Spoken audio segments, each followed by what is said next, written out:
Monty can do no wrong. Nothing Monty ever did was wrong. Monty, and he uses all of these crazy words like genius and, master and all of this stuff. It's in the book throughout.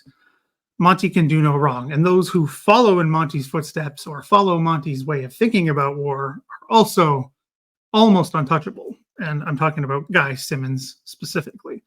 But the problem is he doesn't really explain enough, in my opinion, of why Montgomery should be held up like this. I'm not saying, I'm not trying to join the Monty bashers here because I've been accused of that many times. That's not what I'm trying to do. I'm just trying to understand why English has such a strong affinity for this man. All I could find is that he says Montgomery's good at training, which there is lots of evidence of that in many ways. He also says Montgomery is held up because he studied the art of war. I literally wrote that as a quote from the book. In the interwar period, I mean, Monty fights in the First World War. His service is not seen as anything spectacular.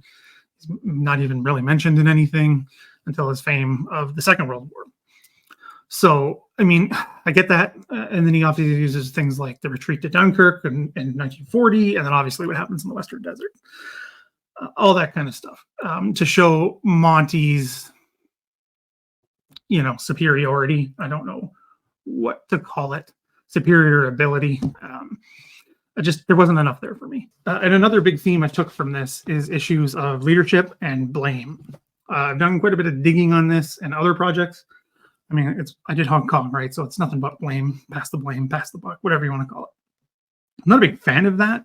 It doesn't seem like a good, example of leadership to be blaming particularly the people below you, particularly directly below you. That is very much a military history thing, but to me, it's poor leadership.